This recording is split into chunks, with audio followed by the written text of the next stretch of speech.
And I'll just take one more moment to tell you why, because we are anticipating, and I guess we already have our most anticipated keynote speaker joining us online for the next segment of this AGM, Mr. Sajjan Jindal, Chairman, JSW Group, who will be delivering his keynote address for the 167th Annual General Meeting of the Bengal Chamber of Commerce on the topic, India after 75. And I think Mr. Jindal is already online with us, so I would request my colleagues to switch over to the screen and to the link.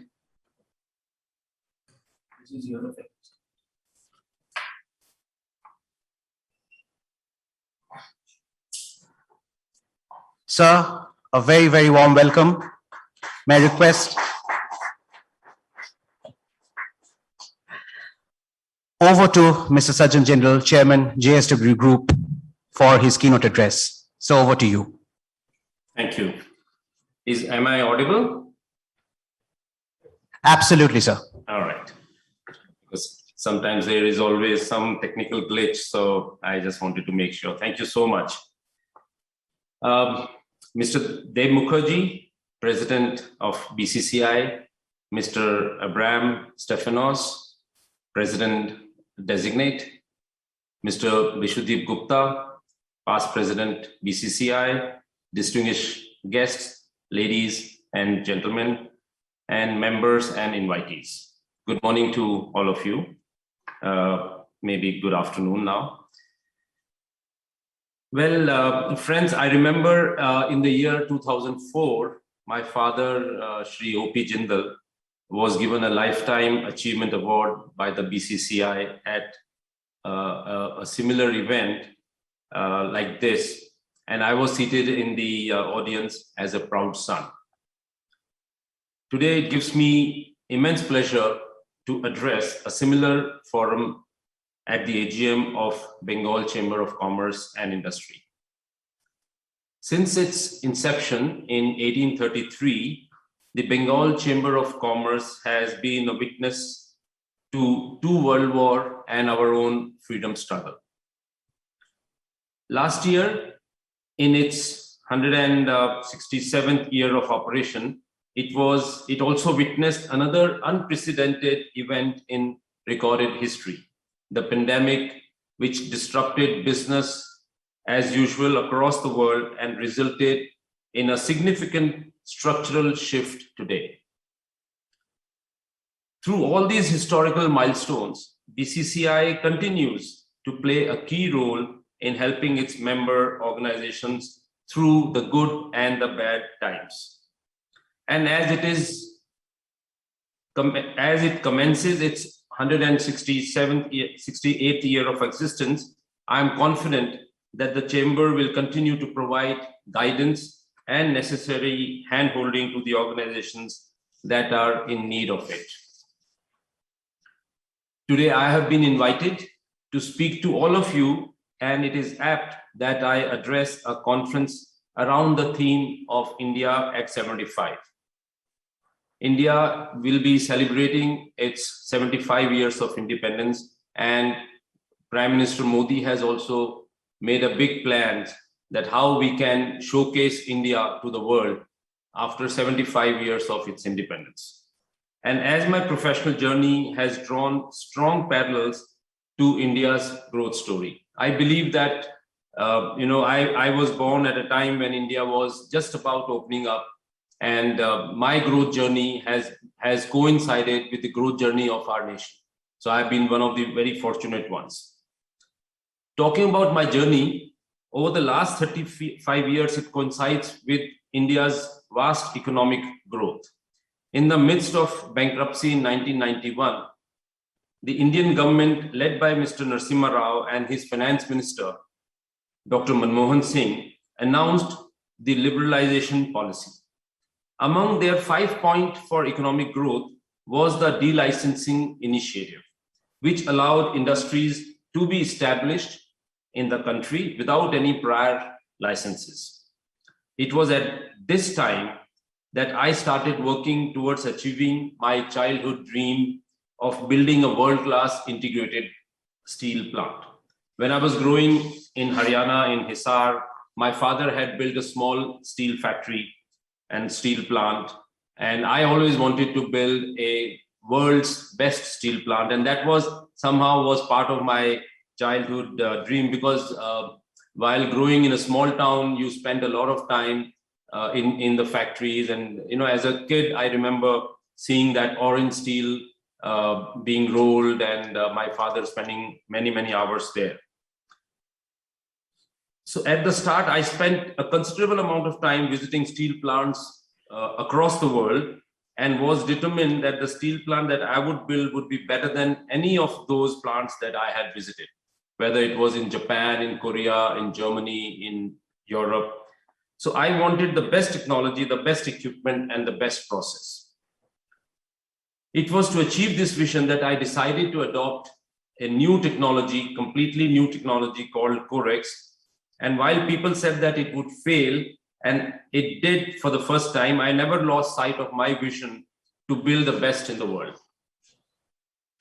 I was a young, passionate, and ambitious man who believed in myself and my abilities. However, as focused as I was on building the best in the world, I was also very focused on building the most clean and green steel plant in the world. Since our inception at JSW Steel, our vision has always been to build our factories on green and clean technology, ensuring that growth does not have a negative impact on the environment. Today, I'm proud that at 12 million ton per annum capacity, Vijayanagar is India's largest single location integrated steel plant, while JSW Group, with a capacity of 27 million tons, is India's largest steel producer. While these goals were difficult to meet and still continue to be, I was supported by a very strong team, some of whom are still part of my core team today, and some of them who have since retired, but they have supported me very strongly, and that's why we could build these steel plants.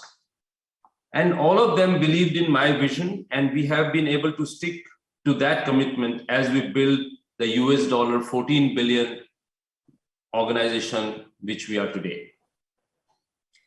Talking about India's growth journey and taking India to a $5 trillion economy when we turn 75, how to make India a $5 trillion economy is what is very significant milestone in Indian economic history. With our Honorable Prime Minister Narendra Modi setting up the vision for a $5 trillion economy by 2025 and a $10 trillion economy by 2030. These are not impossible milestones to achieve if we all work together. But there is a lot to be done to ensure that the 130 crore Indians get fair access to livelihood and a quality of life. The only way to improve the quality of life of 130 crore people is to improve the economic size of our nation. And then only the bottom of the pyramid will get their fair share. I keep telling my fellow business leaders of large organizations to support MSME, which is the basis of India, and the new startups in their growth and guide them through our experiences. We have to ensure that the manufacturing sector should contribute at least 25% to the GDP of our country.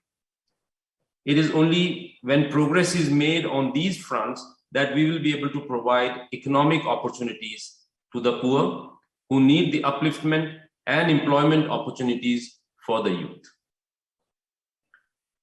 Another important learning that I have gained through my experience over the last 35 years in the industry is the importance of doing business internationally. And I would urge everyone to look for international opportunities for growth. We at JSW started exporting our products very early in our journey. And those were very painful and difficult steps because we were not designed to export our products. Our machines, our mills were not capable of producing those kind of products with that kind of quality. Our organization, our marketing department, our export departments were not geared to handle the international customers.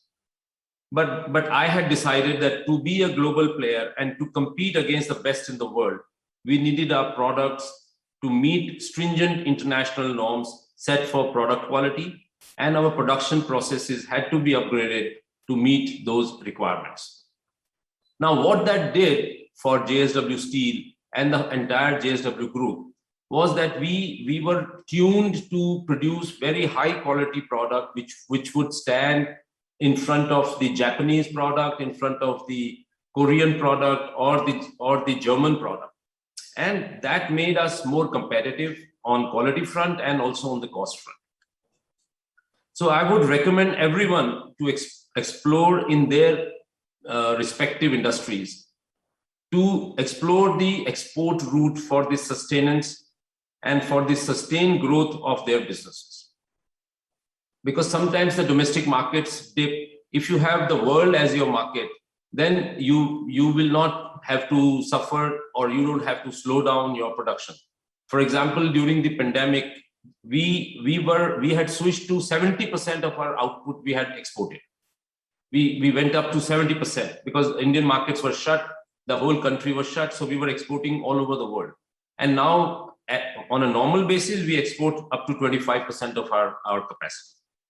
So it will not only improve your product to meet global standards, but also because I believe that India has great potential to be the factory of the world.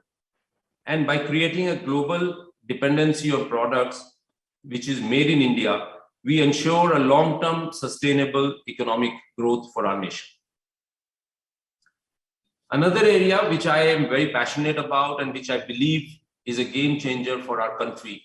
And when we turn 75, we have to, as a country, we have to have this kind of commitment, and is about sports. So a common perception is that sports is for entertainment. We all think that watching cricket or watching hockey, football is all about entertainment. But actually, it's not only entertainment. Entertainment, of course, is one of the big factors.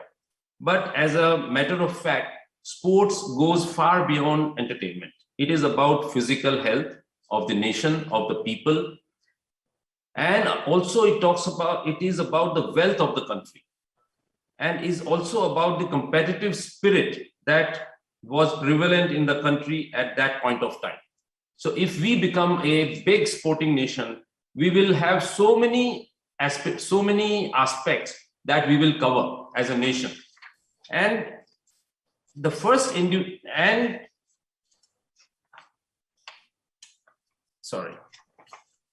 and history will tell us that at the peak of the Cold War, the two countries fighting for top spots on the Olympic medal tables were the two countries fighting for global economic power. And they were United States and Soviet Union. Both countries invested a great amount of resources in building their Olympic champions, investing in infrastructure and talent development. As Soviet Union started to lose their global economic advantages and global economic stronghold in the late 80s, and China started to gain economic advantage, China also started to focus their investment on sports and announced their ambitions of hosting the 2008 Beijing Olympics. In fact, I should mention here that my son was growing up and he was a keen table tennis player. And we had sent him to China for training for 3 months to Beijing. And I, along with my wife, visited the Beijing Institute of Table Tennis where he was playing. And there I was absolutely stunned, because from a distance, when we got down from the taxi and we were walking to the institute, which was probably 500 meters away, I could hear a big noise of Yahoo, because there were like thousands of kids playing table tennis. And I could see that what kind of passion the Chinese had for sports. So this is how sports is so important as the country grows. And that's why China announced their ambition of hosting 2008 Beijing Olympics, just to announce to the world that we have arrived as a nation, not only on the economic front, but also in the sporting arena and in infrastructure development and everything. So in the recently concluded Summer Olympics, China was second on the medals table, actually number one on the medals table, but because of one gold medal, they were short. USA was number one on the medals table. Therefore, we as Indians also have to show this kind of global competitiveness and invest in the development of our sporting talent and infrastructure. We at JSW Group have already started on this path, setting up India's first privately funded Olympic Training Institute, the Inspire Institute of Sports in Vijayanagar in Karnataka. This institute is built on global sporting benchmarks and contributed significantly at the Indian Olympic medals tally at the recently concluded Tokyo Olympics. The first individual gold in track and field in the history of India, won by Neeraj Chopra, and a silver medal by Bajrang Punia. Both athletes are from the Inspire Institute of Sports. We are now building 5 similar centers across India to support athletes in all Olympic disciplines. And I believe that if more corporates, both big and small, follow through in their determination to contribute to our sporting infrastructure of the country, we will build a nation that is globally competitive also in sport. Friends, in the closing, I would like to say that I believe the BCCI will have to strengthen its participation in supporting the industries. East India, where BCCI is headquartered in Kolkata, is the hub for many, many industries, especially mineral-based industries. And BCCI has been playing a very important role in supporting these industries and will have to play an even more important role in the growth of this region and in ensuring that Indian manufacturing sector contributes at least 25% of India's GDP of 5 trillion by 2025. Ladies and gentlemen, thank you very much for inviting me today to be the keynote speaker for this morning. And I wish the Bengal Chamber of Commerce and Industries and all its members the very best. Thank you and Jai Hind.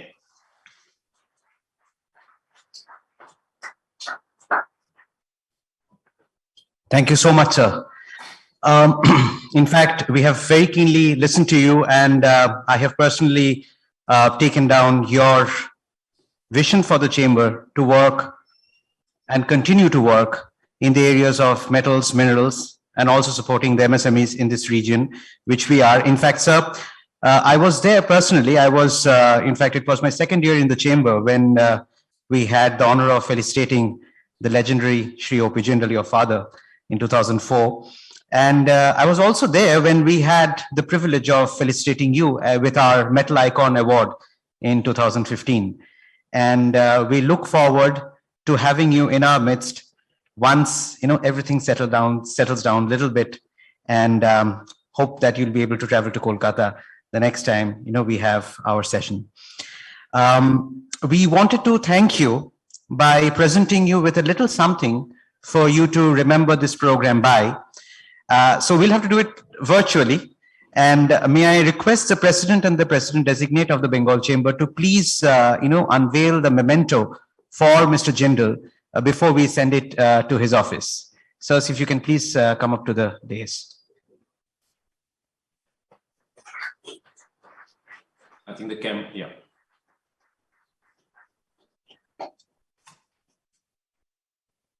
Thank you so much, sirs.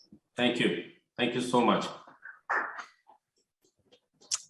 Thank you, Mr. Jindal. Thank you once again from our end for being our keynote speaker and sharing your vision on India after 75.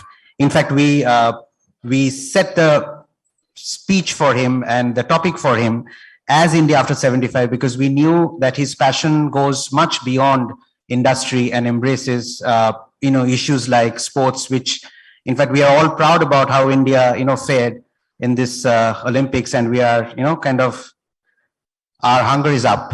So we have tasted blood. So we thought that Mr. Jindal would be one of the best speakers to speak on this subject as our keynote speaker. We shall move on to the next session.